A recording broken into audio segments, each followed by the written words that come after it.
बहल news की तरफ से मैं अनिल कुमार सारसर। आज फरीदाबाद में 39वें सूरजगढ़ अंतर्राष्ट्रीय आत्मनिर्भर शिल्प मेले का भव्य आगाज हुआ, जो 15 फरवरी तक चलेगा। माननीय उपराष्ट्रपति श्री सीपी राधाकृष्णन ने बतौर मुख्य अतिथि मेले का उद्घाटन किया। इस अवसर पर मुख्यमंत्री श्री नायब सिंह सैनी और मेले में सहयोगी देश मिस्र के प्रतिनिधि विशेष रूप से उपस्थित रहे। मेले के शुभारंभ पर माननीय उपराष्ट्रपति ने मेला परिसर में हरियाणा के अपना घर पवेलियन का दौरा किया, जहां हरियाणवी पगड़ी पहनाकर उनका पारंपरिक स्वागत सत्कार किया गया। उपराष्ट्रपति ने मेले के थीम स्टेट मेघालय के स्टॉलों का अवलोकन करते हुए शिल्पकारों से संवाद किया तथा उनके हुनर की सराहना की। इसके साथ ही उन्होंने मेले में सहभागी विभिन्न देशों और राज्यों की सांस्कृतिक विधाओं का अवलोकन कर कलाकारों एवं शिल्पकारों का उत्साहवर्धन किया। वीडियो को ज़्यादा से ज़्यादा शेयर करते रहे ताकि हमारी वीडियो अधिक से अधिक व्यूअर के पास पहुंच सके। आए सुनवाते हैं श्री नायब सिंह सैनी जी को लाइव क्या कुछ कहा। यहाँ पर स्वागत करता हूं, अभिनंदन करता हूं। साथियों, आज हम कला और शिल्प के उस महाकुंभ में साक्षी बनने जा रहे हैं जिनकी न केवल भारत में बल्कि पूरे विश्व में एक विशेष पहचान है। साथियों, मैं 39वें सूरजकुंड मेले अंतर्राष्ट्रीय शिल्प मेले के इस भव्य उद्घाटन समारोह में आप सब महानुभाव का, मातृशक्ति का, युवा साथियों का, सभी महानुभाव का अभिनंदन भी करता हूं, आप सबका स्वागत भी करता हूं। साथियों, मैं इस कार्यक्रम के आज के हमारे मुख्य अतिथि माननीय उपराष्ट्रपति श्री सीपी राधाकृष्णन जी का विशेष रूप से मैं स्वागत भी करता हूं, अभिनंदन भी करता हूं। मान्यवर, आपकी उपस्थिति से इस मेले की गरिमा कई गुना बढ़ी है। आपकी उपस्थिति से हम सभी और विशेषकर यहां आए देश विदेश से हमारे शिल्पकारों को नई प्रेरणा आज आपके आने से हमें मिली है। मैं सभी हमारे जो विदेशी मेहमानों का हरियाणा की इस पावन धरती, भगवान श्री कृष्ण की ये भूमि, जिस भूमि पर भगवान श्री कृष्ण ने गीता का संदेश दिया, इस पावन भूमि पर आप सबका स्वागत, अभिनंदन करता हूं। साथियों, ये सूरजकुंड मेला हमारी प्राचीनतम और आधुनिकतम ये इसका संगम है। साथियों, आज हम यहां उस परंपरा को आगे बढ़ा रहे हैं जो पिछले 38 वर्षों में भारतीय लोक कला और संस्कृति को जीवंत रखे हुए है। इस वर्ष मेले के जो थीम भी रखा गया है, वो थीम लोकल टू ग्लोबल और आत्मनिर्भर भारत की पहचान है।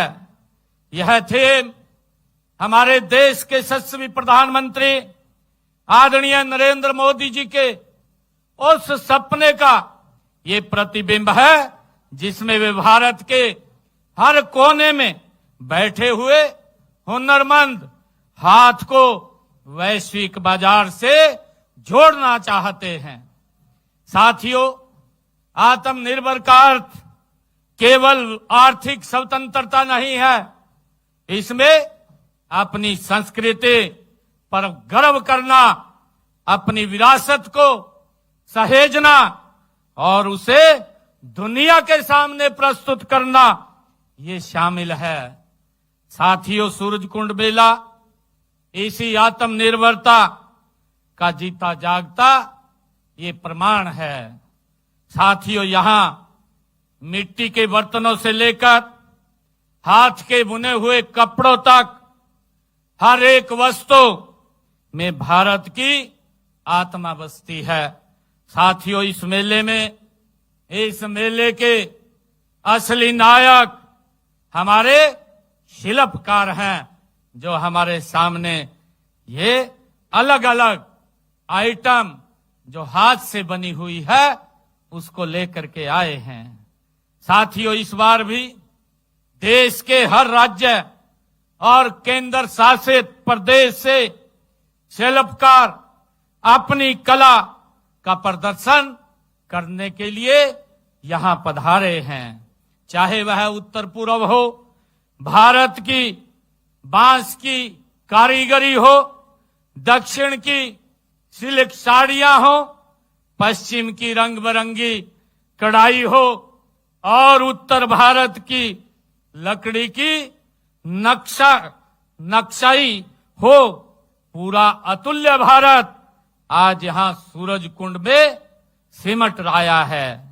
साथियों, मैं देख रहा हूं इस बार हमारे सहयोगी भागीदार राज्य उत्तर प्रदेश और मेघालय विशेष रूप से यहां उनकी उपस्थिति है। साथ ही अंतर्राष्ट्रीय पटल पर हमारे मित्र देश मिस्र की भागीदारी इस मेले में को सही मायने में अंतर्राष्ट्रीय ये इसे बनाती है। साथियों, यह सांस्कृतिक का आदान प्रदान है जो देशों के बीच की हमारी दूरियों को मिटाने का ये काम करता है। साथियों, ये दूरियों को मिटाने का तो काम करता ही है, परंतु दिलों को भी ये जोड़ने का काम करता है। साथियों, उत्तर प्रदेश अपनी समृद्ध संस्कृति और गंगा जमुनी तहजीब के लिए जाना जाता है। यह प्रदेश अपने धार्मिक स्थलों और सांस्कृतिक विविधता के लिए भारत और दुनिया भर में प्रसिद्ध है। साथियों, मेघालय अपनी अनोखी मात्र सत्तात्मक संस्कृति, जीवंत जनजातीय परंपराओं और प्राचीन इतिहास के लिए मेघालय प्रसिद्ध है। साथियों, मिस्र विश्व की सबसे प्राचीन और गौरवशाली सभ्यताओं में से ये एक है।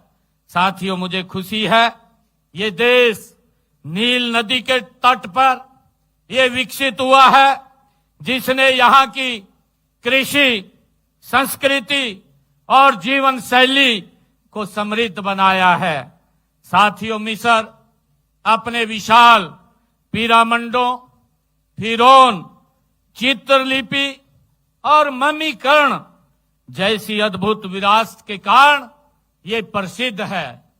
साथियों, आज का आधुनिक मिस्र अपनी समृद्ध ऐतिहासिक विरासत के साथ साथ अफ्रीका और मध्य पूर्व के एक महत्वपूर्ण सांस्कृतिक, राजनीतिक और आर्थिक सेतु के भूमिका निभा रहा है।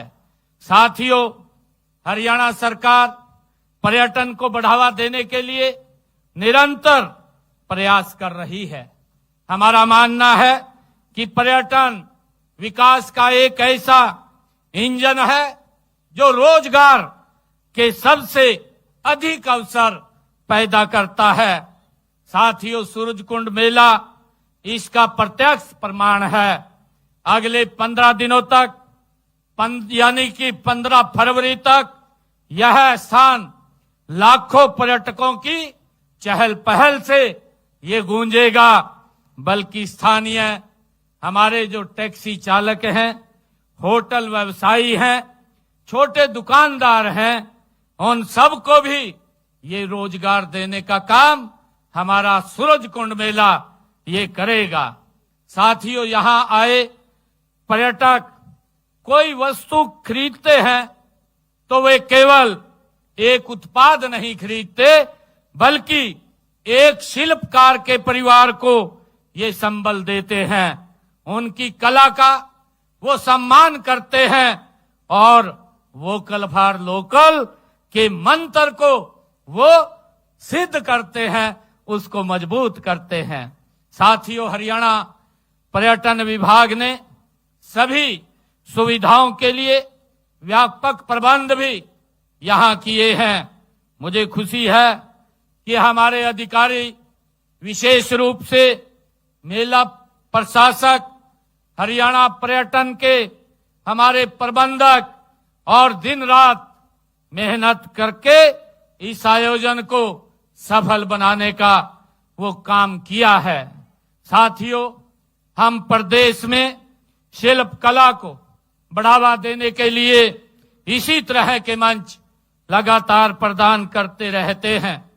साथियों, इस शिल्प मेले में इसके अलावा जिला स्तर पर सरस मेले भी लगाए जा रहे हैं, जिनमें शिल्पकारों और बुनकरों को अपनी शिल्पों का प्रदर्शन करने का वो मंच प्रदान होता है, उनको अवसर मिलता है। साथियों, यहीं पर हर साल दीपावली मेले का भी आयोजन यहां पर किया जाता है। और साथियों, कुरुक्षेत्र में अंतर्राष्ट्रीय गीता महोत्सव के अवसर पर यहां भी भव्य सरस मेले का आयोजन किया जाता है, जिसमें देश भर के शिल्पकार उसमें शामिल होते हैं।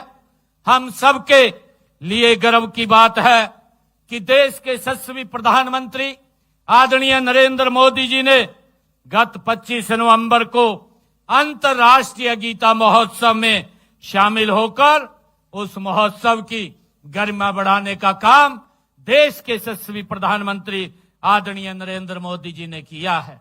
साथियों, उन्होंने महाभारत थीम पर आधारित अनुभव केंद्र का भी लोकार्पण देश के यशस्वी प्रधानमंत्री आदरणीय नरेंद्र मोदी जी ने कुरुक्षेत्र में किया है। आधुनिक तकनीकों पर आधारित ये अनुभव केंद्र भारत की महान सांस्कृतिक विरासत को आगे बढ़ाने का अपने विजन का ये प्रत्यक्ष प्रतीक है। साथियों, हर साल अंतर्राष्ट्रीय सरस्वती महोत्सव का आयोजन भी किया जाता है और इनमें भी सरस मेले का आयोजन किया जाता है। हमारे शिल्पकार, बुनकर, कारीगर व कलाकार बहनों द्वारा तैयार किया गया माल बेचने की सुविधा भी वहां प्रदान की जाती है। साथियों, स्वदेशी मेलों व स्वपान आजीविका मार्ट का भी आयोजन किया जाता है। हमने माटी कला को बढ़ावा देने के लिए प्रदेश में, हरियाणा में माटी कला बोर्ड का भी हमने गठन किया है। साथियों, श्री विश्वकर्मा कौशल विकास विश्वविद्यालय में भी परंपरागत शिल्पों के प्रशिक्षण को दिया जाता है। साथियों, मुझे खुशी है कि राज्य स्तरीय स्वापन मार्ट के आयोजन के अलावा जिला स्तर, उपमंडल स्तर पर भी स्वापन आजीविका मार्ट का आयोजन वहां पर भी किया जाता है। ये मार्ट प्रदेश के शिल्प उत्पादों को पहचान दिलाने तथा हरियाणा को अपनी प्रतिभा दिखाने और उत्पादों के बेचने का अवसर प्रदान करने का ये एक बेहतरीन मंच भी है। साथियों, शिल्प मेले शिल्पकारों व कलाकारों की प्रतिभा को निखारने व उनके उत्पादों की बिक्री सीधे ही खरीदारों को बेचने का एक अवसर भी ये प्रदान करते हैं। साथ ही ये पर्यटन को भी बढ़ावा देने का काम करते हैं। साथियों, मैं आज यहाँ उपस्थित सभी आगंतुकों को एक विशेष आग्रह भी मैं करना चाहता हूं कि आप जब इस मेले में घूमें, जब इस मेले की हर आप शॉप के ऊपर जाएं, तो केवल दर्शक बन करके न रहे, बल्कि एक संरक्षक बनने का काम भी हम करें। साथियों, हम शिल्पकारों से बात अवश्य करें, उनकी कहानियां भी हमें सुननी चाहिए। जो उनके पास स्किल है, वो स्किल इस आत्मनिर्भर भारत को आगे बढ़ाने का काम वो गति से कर रहा है। और उनके परिश्रम को मोल समझें। आपकी खरीदी हुई एक छोटी सी वस्तु भी उनके लिए बहुत बड़ा प्रोत्साहन होती है। हम जिस भी शॉप पे जाएं, अवश्य वहां से कुछ न कुछ लेकर के हम जाएं। साथियों, हमारे शिल्पकार भाई बहनों से भी मैं अनुरोध करना चाहता हूं कि आप अपनी कला को और आधुनिक निखारने के लिए आधुनिक तकनीक का हम प्रयोग करें। यह आधुनिक तकनीक का ही कमाल है कि दूर दराज बैठे एक शिल्पी आज ऑनलाइन बिक्री प्लेटफार्म के माध्यम से उत्पादों को दुनिया के किसी भी कोने में वो बेच सकता है। और इसी तरह आप हर हस्त उत्पादकों की डिजाइनिंग में भी आधुनिक तकनीक का प्रयोग कर सकते हैं। साथियों, मैं कहना चाहता हूं कि सभ्यताएं समागम और सहयोग से ही समृद्धि होती है। इसीलिए इस दिशा में दुनिया के दूसरे सभी देशों की भागीदार बेहद महत्वपूर्ण है। साथियों, मैं चाहता हूं कि इस मेले को आगे और भी विस्तार हो और इसमें ज्यादा से ज्यादा संख्या में देश हमारे साथ आए। साथियों, मुझे विश्वास है कि इस देश और विदेशों से आए कलाकारों और पर्यटक हमारे अतिथि सत्कार की एक सुखद अनुभूति लेकर के वो जाएंगे। यह अनुभूति उन्हें बार बार हरियाणा आने के लिए प्रेरित करेगी। साथियों, मैं एक बार पुनः माननीय उपराष्ट्रपति महोदय श्री सीपी राधाकृष्णन जी का हृदय से मैं उनका आज इस सूरज कुंड मेले का उन्होंने उद्घाटन किया है, हृदय से मैं आभार व्यक्त करता हूं। आपने अपने व्यस्तम समय में से जो समय निकालकर हम सबका मान बढ़ाया है, मैं हरियाणा की जनता और फरीदाबाद के नागरिकों से भी की तरफ से मैं आपका बहुत बहुत धन्यवाद करता हूं, जो इस हर साल इस मेले को एक उत्सव की तरह वो मनाने का काम करते हैं। साथियों, आइए अगले 15 दिनों तक हम सब मिलकर के लोक संस्कृति के इस उत्सव का आनंद लें। आइए हम सब मिलकर के लोकल फॉर ग्लोबल बनाएं और आत्मनिर्भर भारत की पहचान को और मिलकर के हम सशक्त करें। आप सबका बहुत बहुत धन्यवाद। जय हिंद, जय भारत, जय हरियाणा।